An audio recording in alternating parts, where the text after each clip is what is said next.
Hello, I am Xarkun. This is World of Warships Legends. Today I've got a video for you in the Tier 7 Premium Japanese cruiser Azuma. It's on Tears of the Desert, Domination Mode, also I think colloquially known as Tears of the Cruisers. I played this game on my most recent Friday evening, although it was during the day, Friday stream. And at that time, the Azuma should not have been in my port, for whatever reason it was, but I believe Wargaming has since corrected the issue, and the Azuma has been removed from my port, so I will not be able to play it again until I complete the campaign. And that's kind of sad, because I do kind of like this ship, despite the less than glowing feedback I've heard from some members in the community about it, and I do understand that. But this game is not so much about the Azuma itself, it's more about the chief governing philosophy of cruiser play, the most important principles, you might say. And one of those, of course, is patience, and the other is kiting. But before we get into that, we might want to take note of our team's deployment across this map, because it is problematic, and it is going to generate a number of problems for us in terms of winning this game. Although my actions in the Azuma are going to contribute partially, maybe a great amount, toward our win. I don't know, you can be the judge, but take note of the minimap. We've got our only destroyer pushing into the Bravo cap, which is in the process of being flipped by the enemy. He has 0 support. What I would recommend when you see a destroyer on your team and you spawn with it, even if it's making a move that you don't agree with, or that you don't think is going to lead to any sort of value for your team, you should support that destroyer, even though it is making what you might think is a bad move. And rushing into Bravo, perhaps not the best idea. In fact, the Kagero goes down. And because he had no support, the enemy destroyer was able to take him out, looks like pretty easily. Maybe with a torpedo, I'm not sure. Support might not have helped him in that case. Nevertheless, we've lost our destroyer, and the enemy team still enjoys theirs. They are going to flip Bravo. We've got a number of enemy ships here in Charlie. Looks like an Alaska, a Gross Occur First, and there is an Iowa somewhere as well. Now we've got 2 battleships with us, and they are doing damage to that GK. He's been taken down quite a bit, and we've done a lot of damage ourselves. We're already up to 45,000 damage, and we're going to continue firing at the GK. The rest of our team, meanwhile, is clustered around the Alpha cap, along with a number of enemies. They're probably engaging in sort of a stalemate gunfight up there, but the enemy team has secured the Bravo cap, and even though we are ahead by only a couple points, they are going to take the lead probably pretty shortly.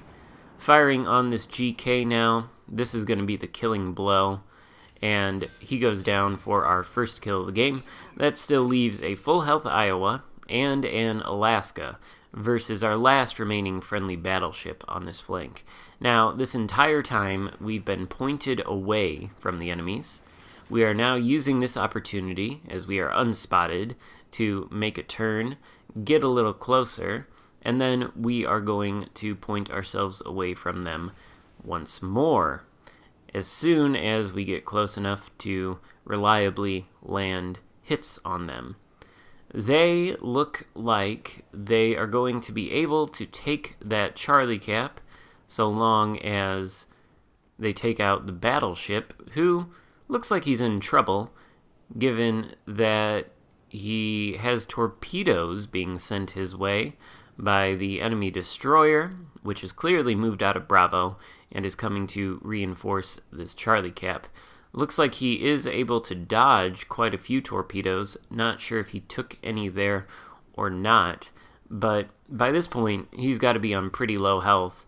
And it's not only in Iowa and Alaska, but also Vladivostok, and it's that Vladivostok that takes out the friendly battleship.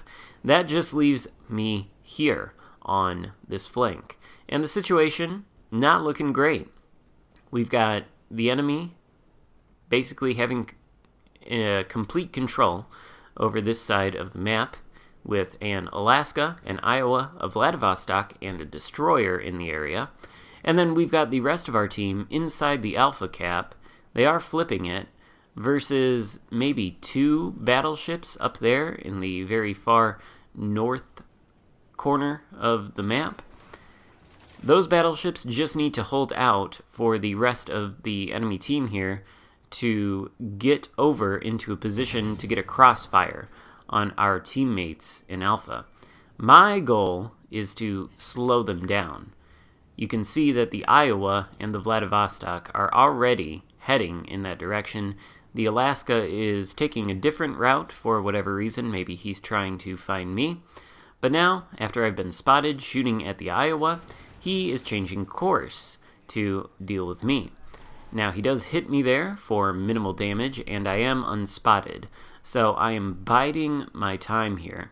I am well aware that the Azuma's armor is not really robust enough to stand up to the Iowa. It's got 27mm plating, which means it can withstand fire from 15-inch battleship guns, but of course the Iowa has 16-inch guns. So it's very important that I not take a lot of hits from him. That is why I am sailing away, and I am just outside my detectability range. Now, as soon as he turns and seems like he wants to put his attention elsewhere, I fire at him. We take 4K off of him with that salvo and light a fire. The ingenious skill tells me that only one person is targeting me at the moment. I believe that was the Alaska, who did shoot and missed. And again, we have dropped spot.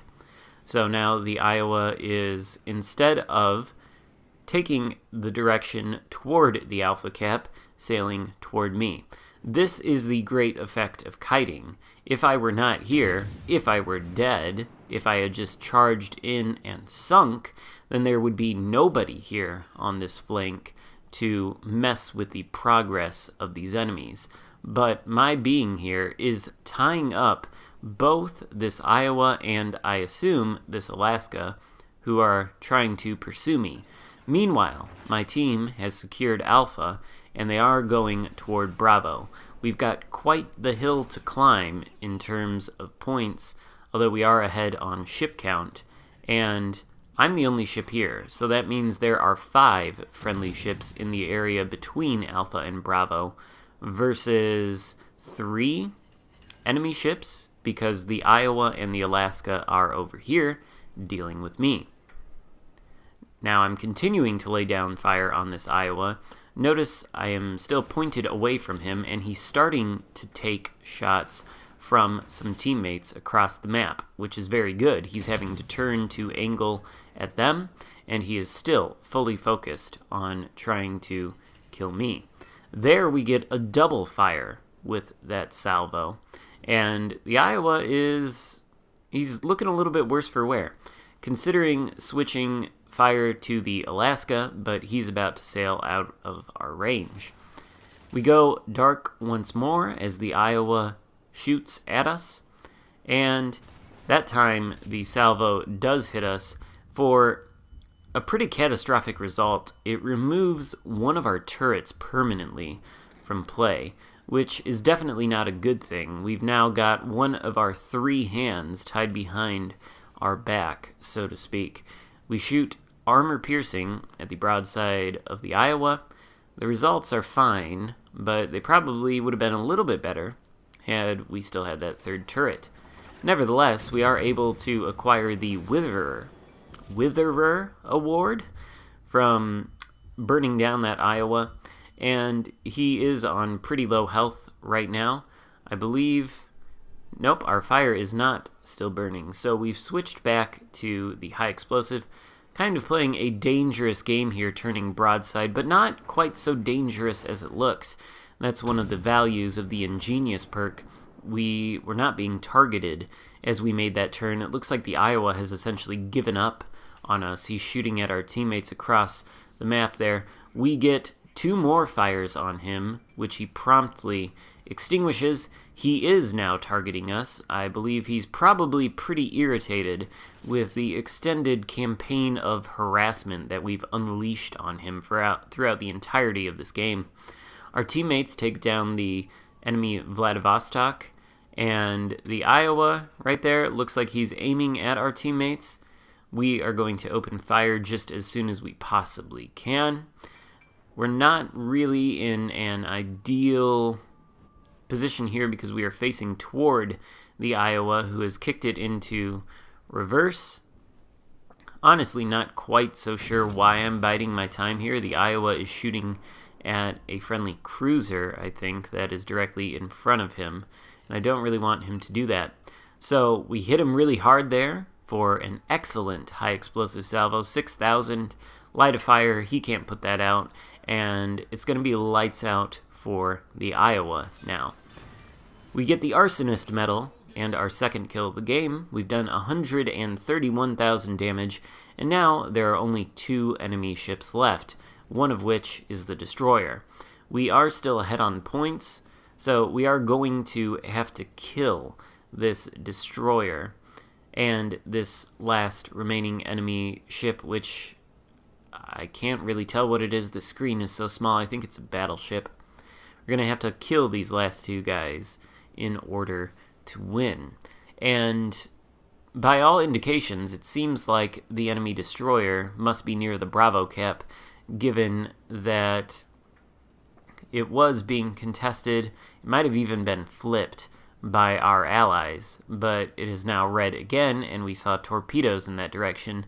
The last enemy ship, it's a Bismarck, goes down. That just leaves the destroyer. So unless he can manage to flip all the caps and keep all of us out of them for the last 2 minutes of the game, he's going to lose. And it's a Udachi. He's opening fire with his guns on one of our friendly ships out there. That's basically going to spell his demise. I take a shot at him, but it's not well led. He goes down anyway. The game ends. And so there you get, I think, a pretty good example of patience and kiting to distract the enemy team. Hope you liked it. If so, give it a thumbs up and consider subscribing if you haven't already done that. Thank you so much for watching. I will see you next time. Goodbye.